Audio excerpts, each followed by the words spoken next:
one's called Choke Up on This Bat. When I was coaching baseball with little kids, because I don't really know very much about baseball, you would watch a kid with a sort of a fast pitcher, and the kid would be up there with the bat, and the pitch would come around, and the kid would kind of swing slow and be behind it, and the first thing that everybody on the team says is, choke up on your bat! Except some people don't know what that means. So who doesn't know what it means to choke up on a bat?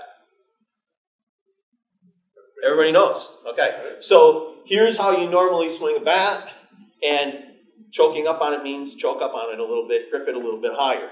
Okay. Now, why in the world would you do that? The answer is because, the answer is based on what it takes to get things to move. Okay. This ball will not move anywhere unless it's given a push, okay? And this bat will not rotate unless it's given a twist. The more massive the ball is, the harder it is to move, the more inertia it has, we say, okay? That's true of the bat, too. The heavier the bat, the harder it is to swing. But it's also true that the more the mass is distributed away from where you're trying to rotate it, the harder it is to swing.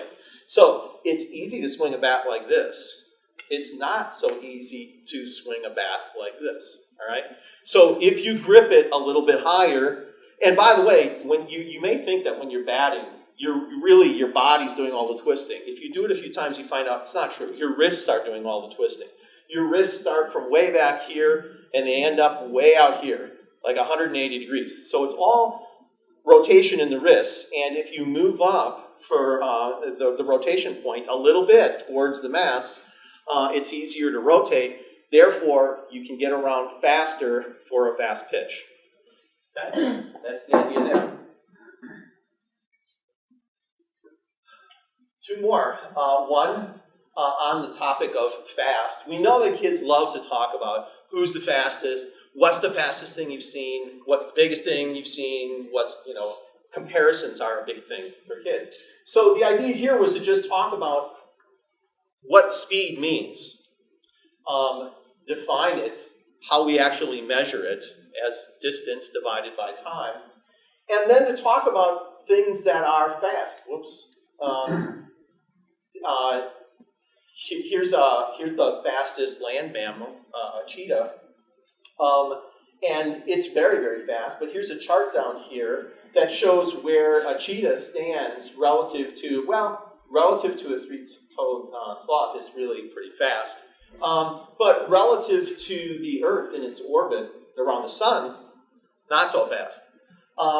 And relative to the speed of light, which we talk about here as the ultimate speed limit in the universe, it's tiny indeed. It's particularly instructive and perhaps slightly difficult as well to explain this plot alone to students because the speed of a three-toed sloth is on this scale 0.15 or something like that. And on this scale, the speed of light is 186,000. You can't make a graph like that very easily on a linear scale. So this is a logarithmic scale plot, and it involves a little discussion about the fact that to go from here to here to here isn't a step of 1, it's a factor of 10.